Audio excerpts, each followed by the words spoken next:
గతేడాది 2 తెలుగు రాష్ట్రాల్లో సంచలనంగా మారిన లేడీ అఘోరి మళ్ళీ ఇప్పుడు వార్తల్లో నిలుస్తుంది. మహిళలపై అగత్యాలు జరుగుతున్నాయని వాటిని అరికట్టేందుకు తాను ముందుకొచ్చానంటుంది.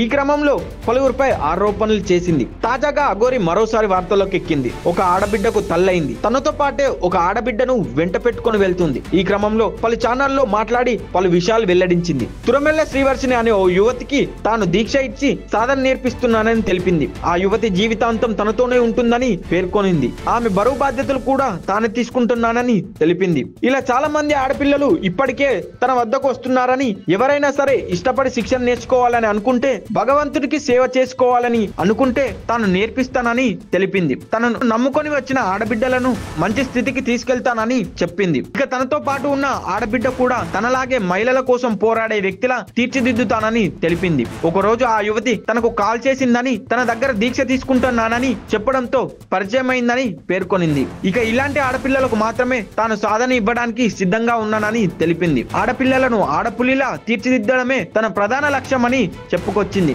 ఇప్పటికే అఘోరి వద్ద దీక్ష తీసుకున్నాను. ఇది నా ఒక్కదాని నిర్ణయం కాదు. ఇంట్లో వాళ్ళందరూ ఒప్పుకున్నాకే నేను ఈ నిర్ణయం తీసుకున్నాను. నేను ఒక బీటెక్ స్టూడెంట్ని. ఇక నుంచి అఘోరి అమ్మే అన్ని చూసుకుంటుందని చెప్పింది. సొంత కూతుర్లా నన్ను చదివిస్తానని మాట ఇచ్చింది. ఆ నమ్మకంతోనే అఘోరి అమ్మతో ఆమె బాటల్లోనే నడవాలని నిర్ణయించుకున్నాను అని యువతి చెప్పుకొచ్చింది. ప్రస్తుతం ఆమె వ్యాఖ్యలు వైరల్ గా మారాయి.